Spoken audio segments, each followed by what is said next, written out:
Hola, ¿qué tal a todos? ¿Cómo están? ¿Cómo les va en este tercer día de Nerdearla? Gran evento, ¿no?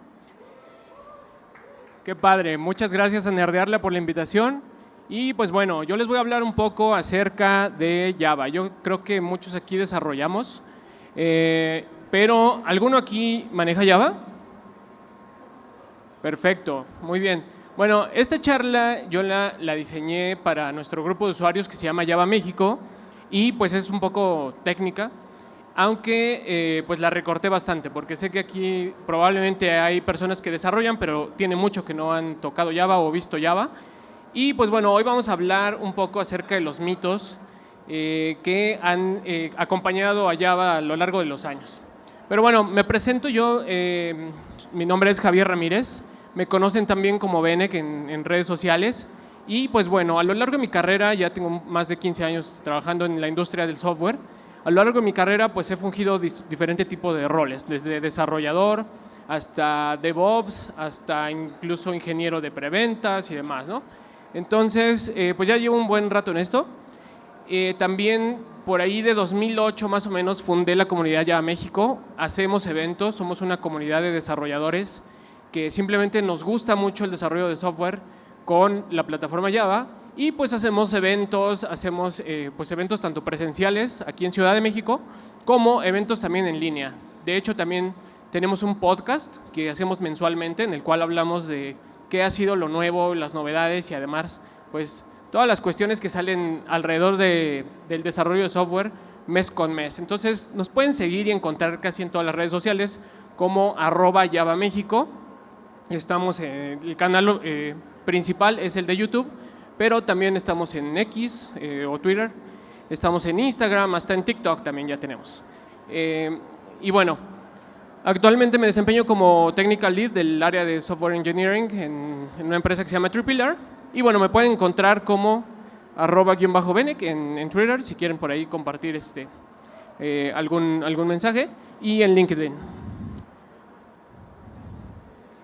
Bueno, vamos a entrar de lleno porque traigo bastantes láminas, entonces me voy a ir un poquito tratando de irme rápido porque hay mucho de lo cual hablar. Voy a empezar con los viejos no tan buenos tiempos, ¿no? De Java, hablando de las versiones hace bastantes años, de las versiones, pues no sé, los que empezamos desde Java, en mi caso, desde la versión 4, desde la versión 5, 6, y pues bueno, se hablaba mucho al respecto de que Java era lento, se hablaba mucho de que Java era verboso, ¿sí? Y pues bueno, todo eso ha ido cambiando, pero no necesariamente mucha gente se ha enterado de qué es lo que ha habido recientemente. Para empezar, había otro, llamémosle release model, es decir, la secuencia entre una versión y otra no estaba muy bien definida. Nunca sabías cuándo iba a salir la siguiente versión de Java. Podía pasar un año, podían pasar 2, incluso hubo releases de versiones que llegaron a tardar entre una y otra 4 años. Es bastante, ¿no? Entonces, ese modelo, pues en realidad no estaba como tal funcionando porque las nuevas features para nosotros como desarrolladores decías, bueno, no sé ni cuándo va a llegar algo nuevo, ¿sí? Pueden pasar 2 años, pueden pasar 4. Y también para los desarrolladores de la plataforma, pues imagínense, te quedan 6 meses para que salga la siguiente versión, pues quieres meter todo lo que se pueda porque el siguiente release no sabes si va a ser en 2 años o en 4, ¿no? Y pues eso causaba, por supuesto, también inestabilidad. Las versiones de Java, por ejemplo, la 7, la 6, la 8, cada rato tenían updates de seguridad, updates de estabilidad, precisamente porque el antiguo release model empujaba a que se metieran cosas al vapor de último momento, ¿no? Y bueno, pues nosotros como desarrolladores un poco frustrados también porque veíamos los demás lenguajes, pues cómo integraban nuevas cosas, ¿no? Incluso empezaron a surgir alternativas dentro de la misma máquina virtual de otros lenguajes que tenían características más atractivas, ¿no? Surgió un lenguaje, por ejemplo, que se llama Scala, no sé si lo ubiquen, el cual pues proponía muchas cosas bastante buenas. Surgió Groovy, incluso más recientemente surgió Kotlin, y cada uno de ellos pues proponía nuevas cosas y los que estábamos en Java así de, bueno, pues ¿cuándo vamos a tener eso, no? Entonces Empezábamos incluso a voltear a ver hacia otros lenguajes. Esos son los viejos, no tan buenos tiempos, ¿no? Luego, uno de los estigmas más recurridos, ¿no? Java es muy verboso, ¿no? Entonces, volteamos a ver código como este, en el cual teníamos que hacer todo esto para leer el contenido de un archivo, y la verdad es que dices, bueno, ¿cómo defiendes eso, no? ¿Cómo defiendes el Java es verboso y esto es lo que tenías que hacer para poder leer el contenido de un archivo? Obviamente, pues, no se podía, ¿no? Con respecto a otros lenguajes, pues esto sí realmente era muy verboso, ¿no? Ahora, con el avanzar de las versiones, ya ni siquiera hablemos de las versiones más recientes, ¿no? Ya en Java 9 ya lucía muy diferente, ¿sí? El poder leer el contenido de un archivo ya era muy diferente. Por ejemplo, si vamos al ejemplo anterior, nada más esta última parte es para manejar posibles excepciones. Y sabemos que cuando manejabas excepciones, podrían ocurrir otras excepciones, entonces tenías que tener los try catch anidados, ¿no? Entonces, eso cambió porque ya tan solo en este fragmento de código podemos ver ya una nueva característica que se llama try with resources, en donde en el mismo try pones tú lo que debería ser cerrado cuando termine ese bloque de código. Y ya lo va a hacer la máquina virtual en sí, ya no tienes que hacerlo tú dentro de tu finally. ¿Ok? ¿Qué otra cosa podemos ver? Pues también aquí ya podemos ver que tenemos el uso de streams. Los streams son una nueva alternativa diferente a para el manejo de colecciones, la cual pues facilita más el poder hacer trabajo paralelo, hablando de cores, ¿no? Y también vemos aquí una nueva característica que se llama method references. Entonces, ya aquí adentro, de hecho, hay una lambda implícita. Las lambdas llegaron en Java 8.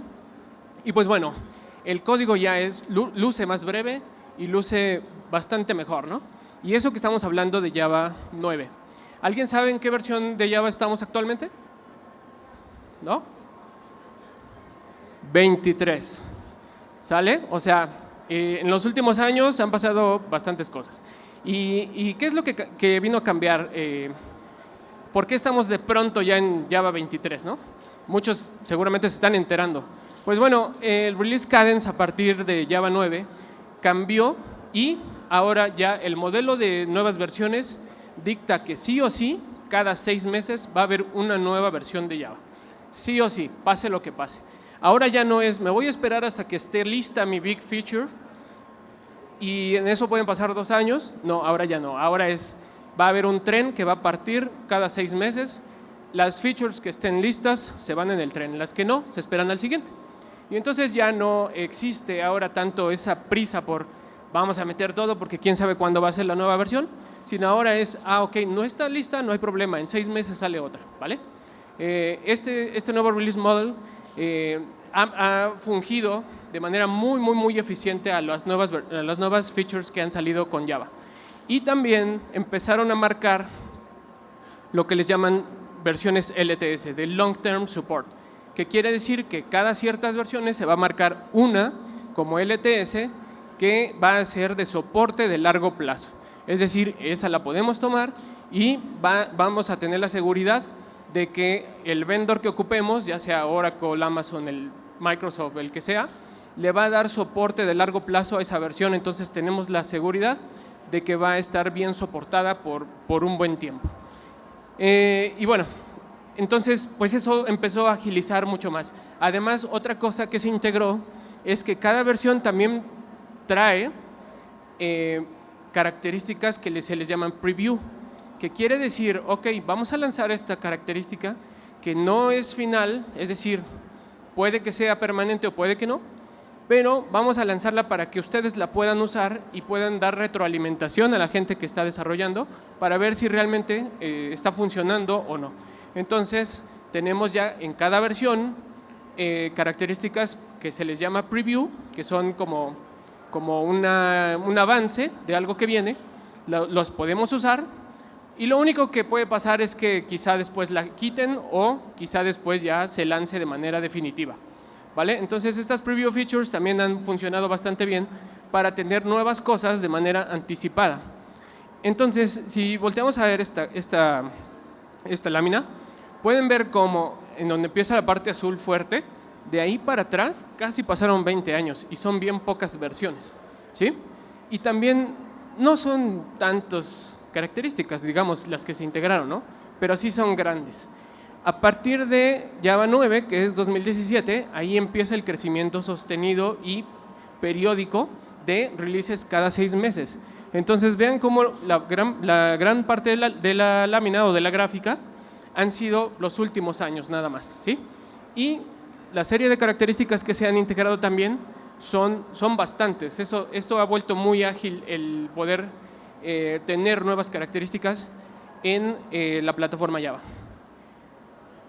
Entonces, hablando todavía de Java 8, pues Java 8 ya llegaba con propuesta interesante, ¿no? O sea, ya cambiaba las reglas. Para empezar, porque empezamos a tener lambdas, que son funciones anónimas en Java, ¿no?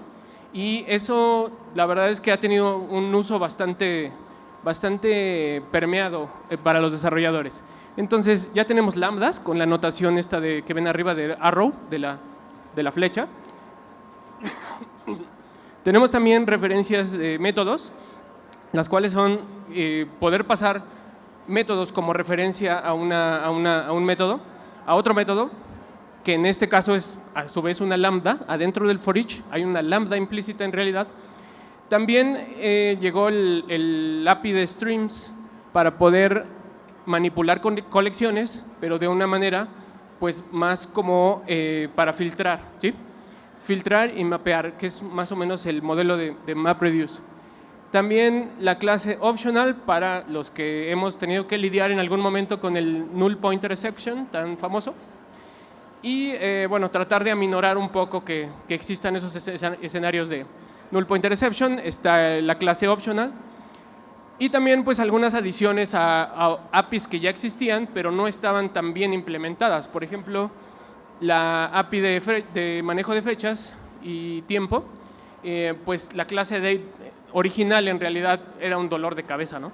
Entonces luego llegó datetime y empezamos a poder hacer cosas como esta, ¿no? En donde para hacer una fecha simplemente utilizamos el método of y podemos hacer una fecha de manera muy sencilla.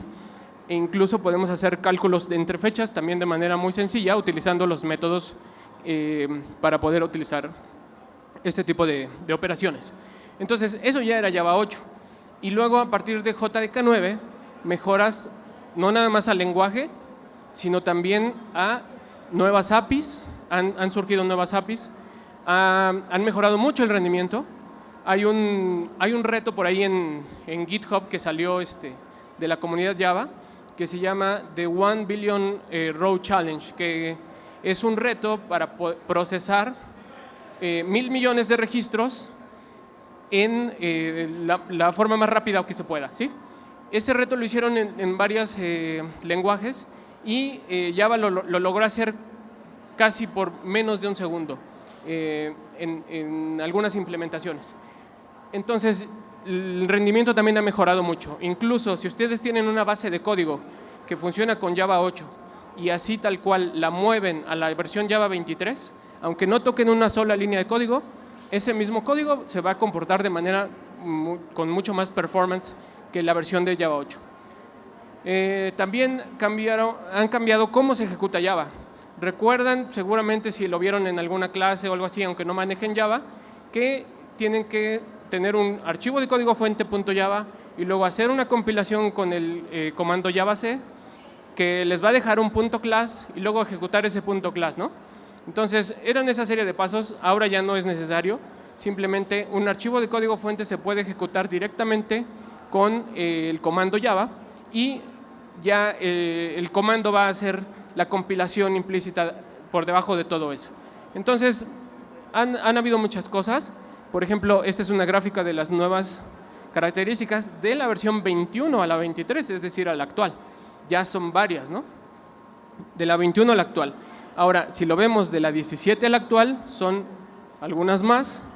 Y si lo vemos desde la 11 a la 23, ya son bastantes características las que vamos a ver.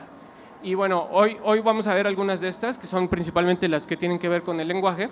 Pero bueno, podrán ver que en rendimiento en las bibliotecas de la API y también en tooling, han habido muchas otras más.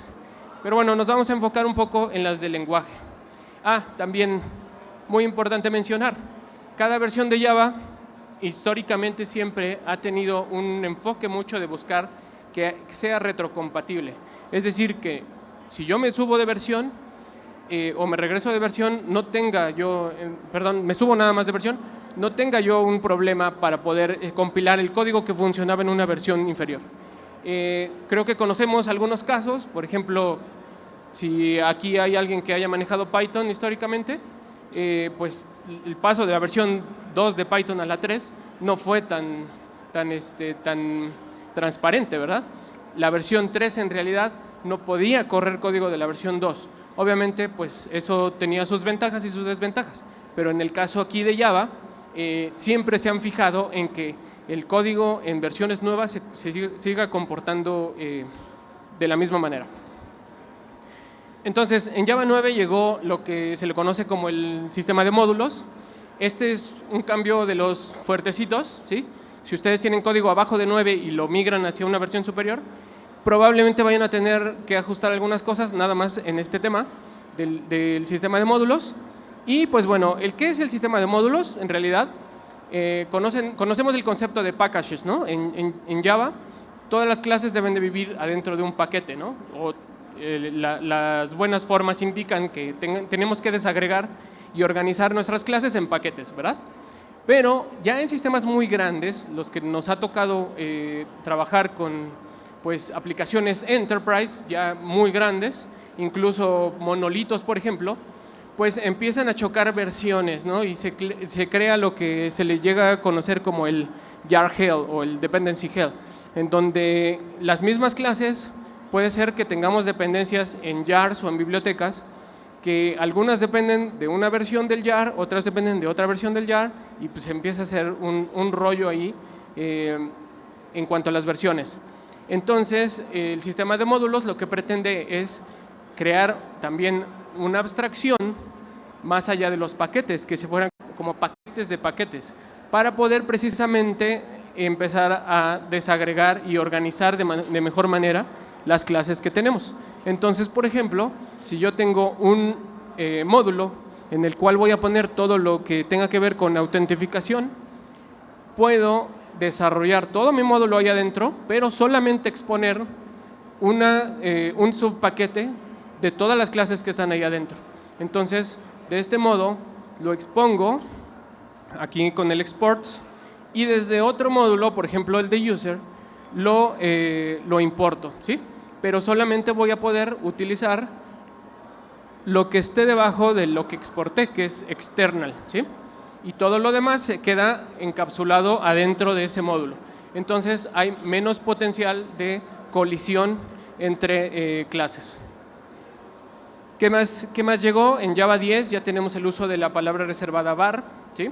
Entonces, ya no necesitamos declarar, como era muy común en Java, el tipo de las variables, ¿sí? Simplemente con var, esta es inferencia local de tipos, y Java va a inferir de qué tipo es lo que estoy yo haciendo del lado derecho, y con ese tipo va a declarar mi variable del lado izquierdo, ¿sale? Como pueden ver ahí, cada una de estas regresa un tipo diferente, y con var simplemente yo ya no me preocupo por tener que declarar la variable con ese tipo de dato.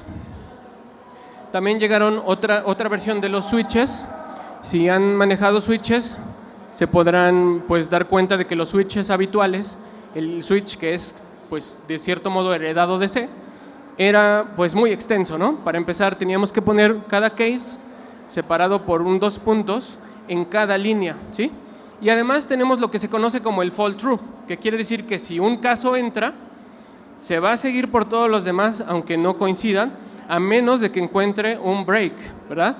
Entonces, por eso en los switches, sí o sí, teníamos que poner nuestros breaks en cada caso para que no se siga con el fall true, ¿verdad?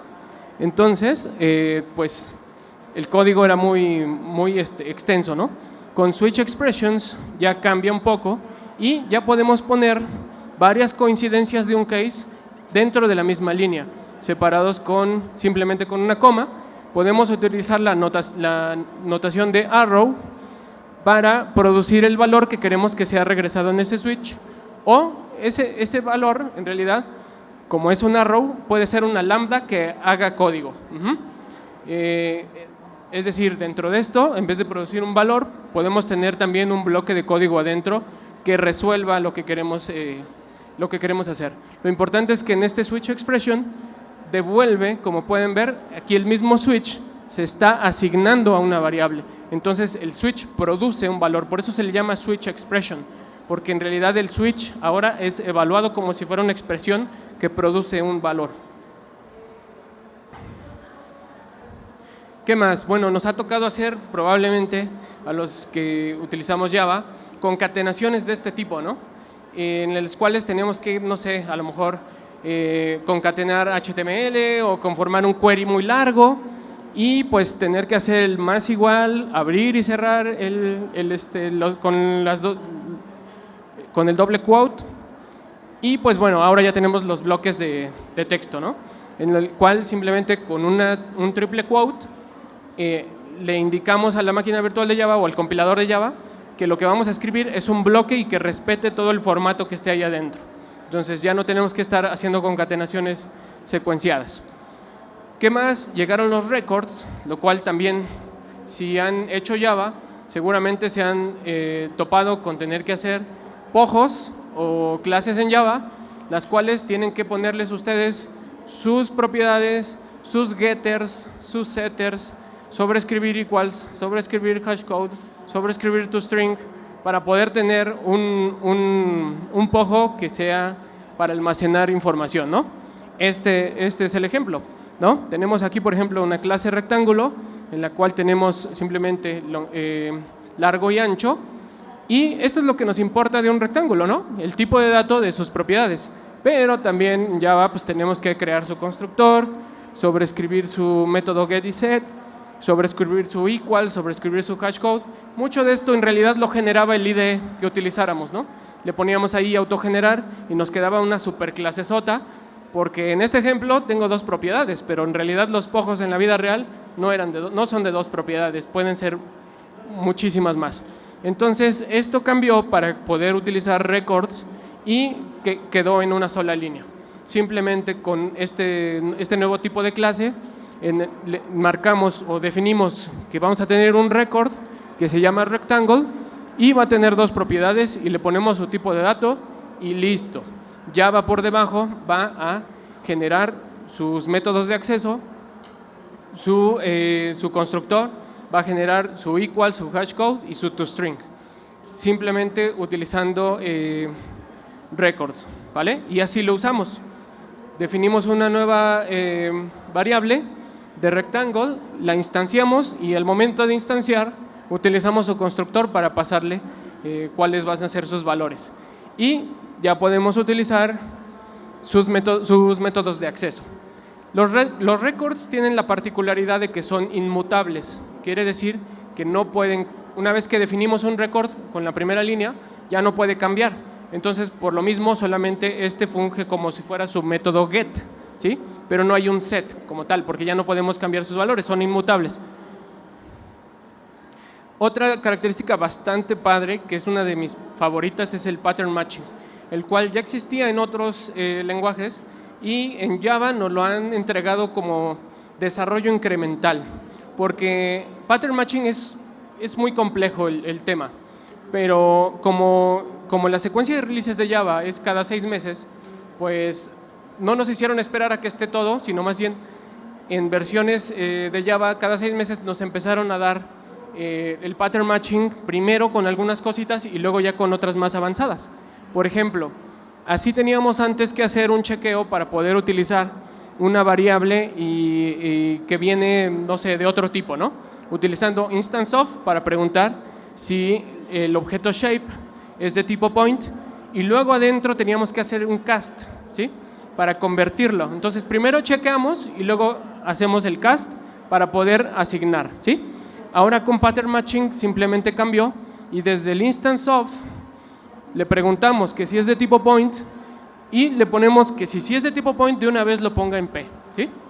Y así ya no tenemos que hacer el chequeo, ya Java hace el chequeo, la conversión y la asignación. Ya nos evitamos el chequeo y nos evitamos el cast, ¿vale? Entonces ahí empezó el pattern matching en Java. Luego en switches, lo que antes teníamos que hacer de este tipo, de este estilo, para poder hacer pregunta de si instance of, con instance of, si shape era de point y luego poder ejecutar un método de point, teníamos que hacerlo de ese modo. Ahora ya simplemente lo podemos hacer en un switch y en el case podemos indicar el patrón que esperamos. Cuando hagamos un switch sobre shape, si el shape es de tipo point, le decimos que nos lo deje en la variable p y adentro ya podemos utilizar p ya asignado. Entonces Java empieza a hacer ese tipo de chequeos y conversiones por nosotros y nosotros simplemente definimos cómo debe de comportarse. Esto ya después se puede ver ya de manera más compleja porque luego integraron en otras versiones de Java lo que se le llaman las guardas o guarded patterns. Estos guarded patterns es que no solamente yo busco la coincidencia por el tipo, sino ya después del tipo puedo yo también poner una condición para mi case. Por ejemplo, aquí estoy indicando en caso de que de shape sea de tipo point, pero solamente cuando el método X me devuelva 0, caiga en este primer caso, ¿sí? Si no ocurre esa coincidencia, pues entonces ya hago lo de la segunda parte. Entonces, si se fijan, aquí ya estoy utilizando un patrón un poco más avanzado, donde evalúo el tipo y posteriormente evalúo también si se cumple cierta condición específica que yo quiera, ¿vale? Esto, hacerlo con ifs, era muy diferente, ¿vale? Entonces, fíjense, ya podemos hacer cosas como esta. Tenemos un object y ese object, de manera muy simple, podemos evaluarlo con switch para preguntar si cumple con cierto patrón. Por ejemplo, tenemos un object y podemos preguntar si en el caso de que sea un entero, e incluso podríamos poner una guarda que si sea un entero mayor a 100 o algo así, ¿no? Con el when. Pero bueno, aquí también preguntamos si el patrón es que sea string, pero solamente si la longitud de la string es mayor a 5. Entonces, en este caso, que tenemos ese string o la Java, va a entrar aquí, ¿vale? Pero tenemos preparado nuestro switch para poder evaluar diferentes tipos de patrones, incluyendo si viene null o incluyendo si simplemente cae como string, ¿vale? Esto, como les digo, hacerlo con ifs, pues es bastante mucho más rollo. Por último, con patterns, también podemos hacer patterns sobre records, que son los que acabamos de ver. Entonces, si recibimos una variable que coincide con la estructura de un record, la podemos utilizar, ¿sale? Por ejemplo, aquí, en caso de que shape sea de tipo point y que contenga un X y un Y, pues entonces ponme el valor del lado derecho y yo puedo ocupar Y, ¿sí? Ahora, ¿qué pasa cuando a mí no me interesa utilizar X? De todos modos lo tuve que poner. Bueno, también hay otra cosa que se llama unnamed patterns, que quiere decir patrones no nombrados, en donde yo puedo señalar con el guión bajo que ahí debe haber algo, pero no me interesa utilizarlo del lado derecho, ¿sí? Yo solamente voy a ocupar Y. Y entonces así ya no tengo que poner toda la estructura de mi record, sino simplemente lleno lo que no voy a ocupar con guiones bajos, ¿vale? Entonces, pattern matching ya se convirtió en una feature bastante interesante y grande de Java y podemos hacer match contra tipos de referencia, es decir, contra clases, hacer match con records, anidar patrones incluso entre sí, ignorar partes de un patrón, que es lo que acabamos de ver con el guión bajo, que son los unnamed patterns, y podemos ocupar los patrones en instance of y en switch, ¿vale? En switches podemos refinar nuestra selección con las condicionales extras que son los when, ¿sí? Que quiere decir los guarded patterns. También se puede hacer pattern matching con valores primitivos. Esto es una característica preview de Java 23.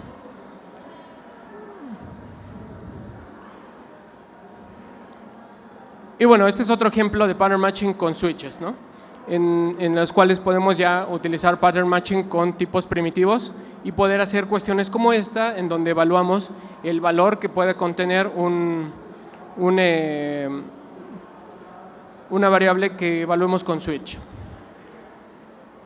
Entonces, fíjense aquí puse un ejemplo de cómo modelaríamos una expresión, que puede ser, por ejemplo, una expresión que sea una suma, un producto, una negación y una constante, ¿sí?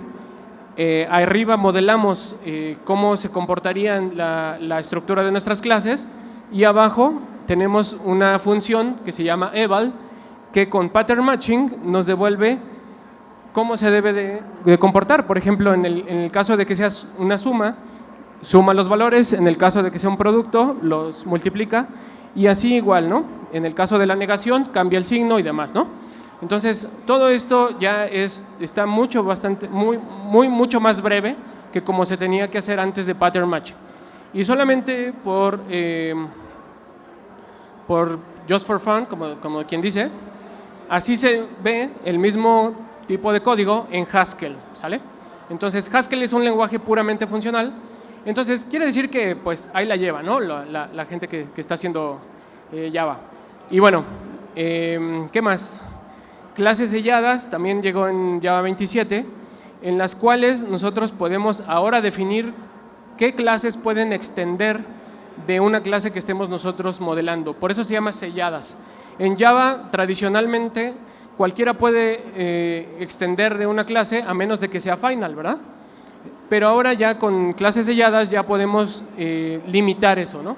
Si marcamos una clase como sellada, quiere decir que solamente estas clases que están permitidas, por ejemplo, shape permite a círculo, cuadrado y rectángulo, solamente esas pueden extender de shape, ¿sale? Entonces ya nos da también la habilidad de poder controlar quién sí puede extender y quién no de ciertas clases. También ya está el void main, ya no tenemos que escribir todo el public, class, etcétera. Ya se puede hacer esto es como fan service, ¿no? La verdad. Y ya también podemos, está como preview, pero ya podemos hacer el println directo, sin necesidad de system out, println y todo eso. ¿Qué otra cosa? También ya podemos hacer scripting con Java, así con el shebang, como si fuera bash o C shell o demás. Simplemente poder escribir una línea de este tipo como shebang y poder ejecutarla incluso sin que tenga una extensión .java. Bueno, virtual threads, ya podemos hacer esto también, lanzar 1 millón de virtual threads en nuestro equipo local, lo cual no se podía con threads de plataforma porque son mucho más pesados, y podemos manejar múltiples threads en una simple máquina virtual. Y bueno, muchas otras cosas más como que no tienen que ver con el lenguaje, como JShell, el cliente de HTTP2, Flight Recorder para profiling, nuevos garbage collectors. Tenemos 7 garbage collectors disponibles hoy en día en Java. Y pues bueno, les pongo los links del sitio de OpenJDK si quieren conocer más de lo que ha venido en las diferentes versiones de 8, 9, 10 y hasta la versión 24 de Java. Entonces, esto es lo que les quería mostrar. Muchísimas gracias. Tenemos 1 minuto y medio para una pregunta que nos mandaron por virtual. Okay. Y dice, si tienes tu aplicación en Java 8 y quisieras migrar a una versión más nueva, ¿qué tan complejo es y qué versiones podrías saltear? ¿Qué versiones podrías? Saltear. O saltar. Yo creo que quiso poner saltar. Okay. Bueno, es una pregunta recurrente. Creo que si estás en Java 8 o menor, quizá lo que se te podría complicar es el salto de Java 9, que es lo que les platiqué del sistema de módulos.